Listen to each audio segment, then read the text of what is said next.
जय हिंद दोस्तों।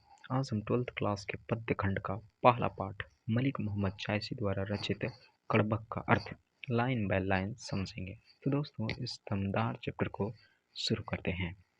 दोस्तों मलिक मोहम्मद जायसी द्वारा रचित कड़बक पद्य खंड ये अवधी भाषा में रचित है, जो पद्मावत महाकाव्य से संकलित है, जिसमें कवि कहते हैं एक नैन कवि मोहम्मद गुनी। इसमें कवि कहते हैं कि एक नैन कवि मोहम्मद गुनी, कि एक नैन के होते हुए भी कवि मोहम्मद साहब गुनी गुणवान है। सोई भी मोहा जई कवि सुनी, जो भी उनके काव्य को सुनता है वो मोहित हो जाता है। चांद जैस जग विधि अवतारा, कवि कहते हैं कि चंद्रमा की तरह उन्हें पृथ्वी पर उतारा गया है। दिन कलंक किन्न उजियारा, और जिस प्रकार चंद्रमा में काला धब्बा है, उसी प्रकार कवि में भी। जग सूझा एकई नैना हुआ शुक अस्नक तन्न माहा, यानी कहने का तात्पर्य है कि शुक्र ग्रह, जिस प्रकार से शुक्र सभी नक्षत्रों के बीच अकेले ही उदित होकर प्रकाशमान बनाए रखता है, उसी प्रकार से कवि एक ही आंख से संपूर्ण जग को भली भांति समझ लिया है। उसके बाद जो लही अम्बही डाभ न होई, तो लही सुगंध बरसाई न सोई।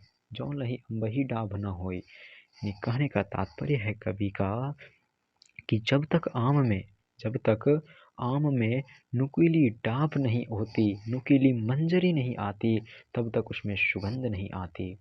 किन्न समुद्र पानी जो खारा, तो अति भयहु असूझ अपारा। कवि कहते हैं कि समुद्र की पानी खारा है, इसलिए वह असूझ और अपार है।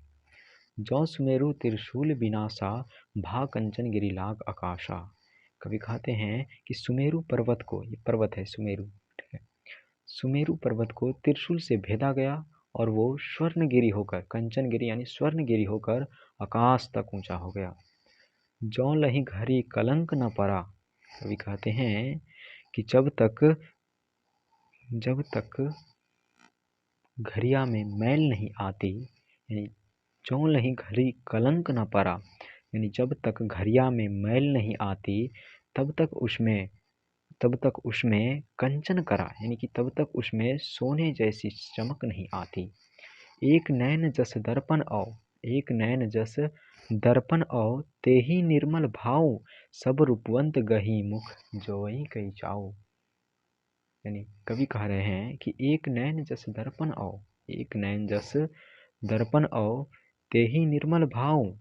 कहने का तात्पर्य है कि वे एक नैन के होते हुए भी दर्पण की तरह निर्मल और स्वच्छ भाव वाले हैं, और उनकी गुण की वजह से बड़े बड़े रूपवान लोग उनके मुख की तरफ देखते हुए कुछ पाने की इच्छा रखते हैं, जिज्ञासा रखते हैं। ठीक, मोहम्मद यही कवि जोरी सुना जो प्रेम पीर गा पावा। मलिक मोहम्मद जायसी साहब कहते हैं कि जिसने भी मेरे द्वारा रचित कविता को पढ़ा है या सुना है, उसने प्रेम की पीड़ा का अनुभव किया है। सुना जो प्रेम पीर गा पावा, यानी प्रेम की पीड़ा का अनुभव किया है। जोरी लाई रकत के लई, गाढ़ी प्रीति नैन जल भई। कवि कहते हैं कि मैंने इस कविता को रक्त की लेई लगाकर जोड़ा है और गाढ़ी प्रीति नैन जल में भिंगोया है, यानी गाढ़ी नैन में भिंगोया है। ओ मन जानी कवित अस्किन्हा, मको या रहे जगत मह चिन्हा। कवि कहते हैं कि मैंने इस कविता की रचना यह जानकर की है कि मक्कू या रहे जगत मह चिन्हा, कि मैं रहूं या ना रहूं, पर मेरी निशानी के तौर पर यह जगत में चिन्ह रह जाए। कहाँ सौ रतन सेनी असराजा, कहाँ सुआ असीस बुद्धि उपराजा। कहाँ अलाउद्दीन सुल्तानु, कहाँ राधौ जय किन बखानु। कहाँ स्वरूप पद्मावती रानी, कोई न रहा जग रही कहानी। कहने का तात्पर्य है कि आज ना तो हमारे बीच रतन सेनी, और ना ही राजा, और ना ही शुआ बुद्धि उपराजा, और ना ही अलाउद्दीन सुल्तानु है, और ना राधा, कोई हमारे बीच उपस्थित नहीं है, यहाँ तक कि स्वरूप रानी पद्मावती भी नहीं है, लेकिन उनकी कृति और प्रतिष्ठा के रूप में आज भी हमारे बीच कहानी उपलब्ध है उनकी। उसके बाद कवि देखिए कितना अच्छा भाव प्रकट करते हैं कि धनी सो पुरुष जस कीर्ति जासु, फूल मरै पै मरै न बासु। कवि कहते हैं कि वो पुरुष धन्य है, धनी सो पुरुष, वो पुरुष धन्य है जिसकी कीर्ति और प्रतिष्ठा उसी प्रकार रह जाती है जिस प्रकार फूल मरै पै मरै न बासु, जिस प्रकार फूल के मुरझा जाने पर भी उसमें सुगंध रह जाती है। केई ना जगत जस बेचा,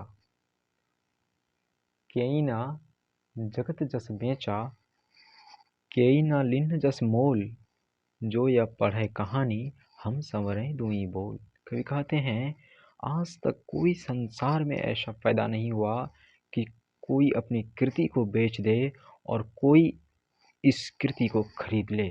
यानी कहने का तात्पर्य है कि कोई ना तो अपनी कृति को बेच सकता है और ना ही तो कोई किसी की कृति को खरीद सकता है। जो यह पढ़े कहानी हम संवरें दुई बोल। कवि कहते हैं कि जो हमारे द्वारा रचित कविता कहानी को पढ़ेगा वो हमें 2 शब्दों में याद रखेगा।